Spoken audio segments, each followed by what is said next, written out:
Good morning to all of you दोस्तों। GK academy में आपका स्वागत है। आज जो हम डिस्कस करने वाले केमिस्ट्री के बारे में दोस्तों, आज जो हमारा टॉपिक है वो एटम्स एंड मॉलिक्यूल्स। तो दोस्तों जब हम बात करते हैं किसके एटम्स एंड मॉलिक्यूल्स की, तो हमें कुछ थ्योरी जो है पता होनी चाहिए। थ्योरी जो डायरेक्ट पूछ जाता है ये किसने दिया था। 4 ऑप्शन रहते हैं, जैसे रदरफोर्ड दे देगा उसमें, या फिर 3-4 ऑप्शन और दे देगा, रदरफोर्ड है, डाल्टन है। तो दोस्तों ये हमें पता होना चाहिए law of conservation of mass ये किसने दिया था। ये लेवोजियर ने दिया था 1974 के अंदर। दोस्तों ये पूछा जाता है law of conservation of mass किसने दिया था, तो लेवोजियर ने 1974 के अंदर। दोस्तों उसके बाद जो सेकंड थ्योरी आती है लॉ ऑफ डेफिनेट प्रपोर्शन, ये किसने दी थी, ये प्राउस ने दी थी 79 के अंदर। दोस्तों ये दोनों थ्योरी क्या है, बहुत ज़्यादा इंपॉर्टेंट है। और डायरेक्ट दोस्तों इस पर क्या क्वेश्चन पूछा जाता है कि ये law of conservation of mass की थ्योरी किसने दी थी, ये दी थी लेवोजियर ने। और लॉ ऑफ डेफिनेट प्रपोर्शन की थ्योरी किसने दी थी, ये प्राउस ने। दोस्तों उसके बाद आते हैं हम एटम्स एंड मॉलिक्यूल्स पे। तो 1808 के अंदर जॉन डाल्टन ने यूज़ किया था एक टर्म जिसका नाम था एटम। दोस्तों 1808 में जॉन डाल्टन ने यूज़ किया था टर्म जिसका नाम था atom and postulate the atomic theory to study of matter. तो उन्होंने क्या एटम के बारे में क्या टर्म यूज़ किया था, पूछा था एटम किसने टर्म यूज़ किया था, तो जॉन डाल्टन ने। उन्होंने कहा था एटम इज इंडिविजिबल। इंडिविजिबल मतलब क्या होता है, इसके पार्ट नहीं किया जा सकते। पर दोस्तों क्या हुआ, ये समय के साथ क्या है दोस्तों, थ्योरी जो है क्या हो गई, कुछ दिनों तक दोस्तों ये एटॉमिक थ्योरी क्या है, जॉन डाल्टन थ्योरी को हम क्या करते हैं, एक्सेप्ट करते थे। उसके बाद क्या हुआ, इस थ्योरी का क्या हो गया, ये जो है गलत प्रूफ हो गई, क्योंकि एटम को दोस्तों क्या डिविजन कर सकते हैं। डिवीजन का मतलब क्या, उससे आप में ना भागों में तोड़ सकते हैं, जिसका आगे जाके हम दोस्तों पढ़ेंगे। इलेक्ट्रॉन, प्रोटॉन और न्यूट्रॉन जो है ये किसके पार्ट हैं, तो सब एटॉमिक पार्टिकल्स है। सब एटॉमिक पार्टिकल मतलब क्या होता है, ये एक एटॉमिक के दोस्तों क्या एक पार्ट है। तो दोस्तों उसके बाद हम बात करते हैं डाल्टन एटॉमिक थ्योरी। तो डाल्टन ने ये बताया था एटॉमिक थ्योरी के अंदर कि एटम जो है वो क्या है, सबसे छोटा पार्ट है, वो इंडिविजिबल है। इंडिविजिबल मतलब क्या होता है, किसी चीज़ को डिवाइड नहीं कर सकते। कोई चीज़ क्या है, आप उसे तोड़ नहीं सकते। दोस्तों ये चीज़ है, आप इसे तोड़ नहीं सकते। पर बाद में क्या हुआ दोस्तों, एटम से हमारा क्या निकला, इलेक्ट्रॉन निकला, प्रोटॉन निकला और न्यूट्रॉन निकला। इसलिए क्या होगा, ये जो है थ्योरी जो थी किसकी, डाल्टन की थ्योरी क्या हो गई, फेल हो गई।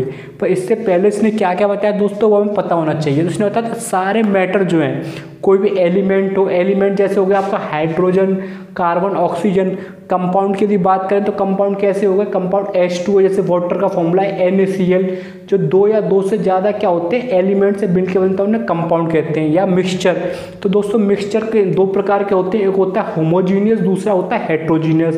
होमोजीनियस का मिक्सचर वो होता है जिसे हम अलग नहीं कर सकते। जैसे पानी के अंदर आप क्या करें, नमक डाल दें या सॉल्ट डाल दें या फिर हनी डाल दें, ग्लूकोज डाल दें दोस्तों, उससे क्या आप अलग नहीं कर सकते। दोस्तों एलॉय क्या है, एलॉय के होमोजीनियस मिक्सचर है। दोस्तों ये बहुत ज़्यादा इंपॉर्टेंट क्वेश्चन है जो रेलवे के एग्जाम में हमेशा पूछा जाता है। मिक्सचर की बात करें तो हेट्रोजीनियस वो मिक्सचर होता है जिससे हम अलग कर सकते हैं दोस्तों। तो ये जो है दोस्तों, इसके अलावा compose of small particle called atom. तो इसने ये बताया था एटम में कि जितने हमारे एलिमेंट्स हो गए, कंपाउंड हो गए या फिर मिक्सचर हो गई, इन सब के अंदर क्या पाया जाता है, एटम पाया जाता है। एटम क्या सबसे छोटी यूनिट है, उसे हम क्या नहीं कर सकते, इंडिविजुअल, उसे डिवाइड नहीं कर सकते दोस्तों। पर बाद में क्या हुआ कि ये थ्योरी जो है फेल हो गई, क्योंकि एटम को हम क्या कर सकते हैं, डिवाइड कर सकते हैं। किसमें, इलेक्ट्रॉन, न्यूट्रॉन और प्रोटॉन में दोस्तों। इसके अलावा कुछ फीचर्स थे, मतलब कुछ इसकी प्रॉपर्टी थी किसकी, डाल्टन एटॉमिक थ्योरी की। All matter is made of very minute particles known as atom. मिन्यूकल का मतलब होता है दोस्तों बहुत छोटा होना, बहुत मतलब आप उसे नेक्ड आई से देख नहीं सकते।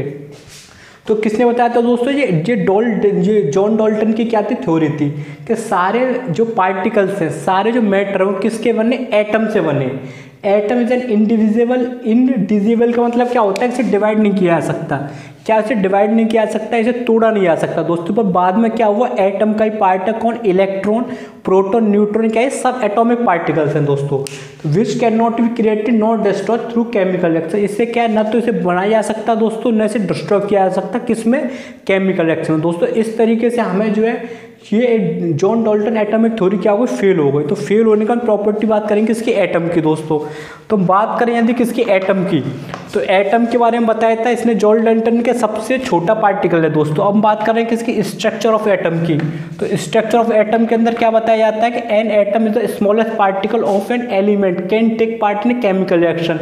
एटम जो है क्या है, सबसे छोटा क्या है, एक एलिमेंट है जो कि पार्ट करता है किसमें, केमिकल रिएक्शन में। दोस्तों पहला पॉइंट जो है, एटम्स जो है are very small in size, STM scanning thermal microscope. Atoms क्या होता है, बहुत छोटे साइज में होते हैं, इसे नेक्ड आई से हम देख नहीं सकते।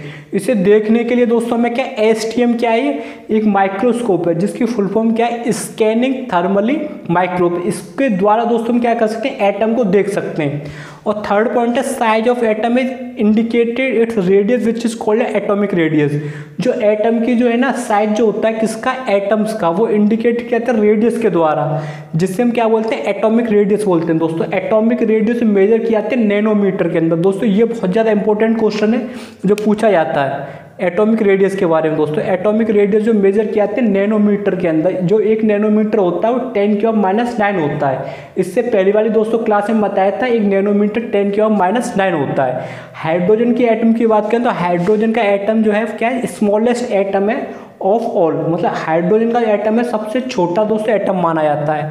एटॉमिक रेडियस दोस्तों जो हाइड्रोजन की होती है 0.037 10⁻⁹ 10⁻⁹ का मतलब क्या होता है, नैनोमीटर। तो इसे नैनोमीटर में क्या आएगा, 0.037 nm।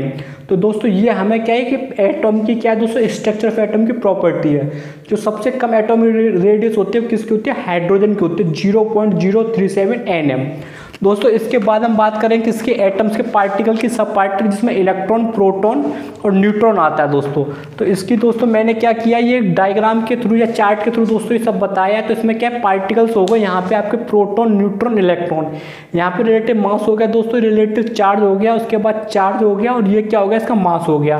तो हम सबसे पहले बात करते हैं प्रोटॉन की। प्रोटॉन दोस्तों क्या है, पॉजिटिव, प्रोटॉन जो रहता है पॉजिटिव रहता है दोस्तों, इलेक्ट्रॉन जो होता है नेगेटिव चार्ज रहता है, न्यूट्रॉन पे दोस्तों कोई चार्ज नहीं होता।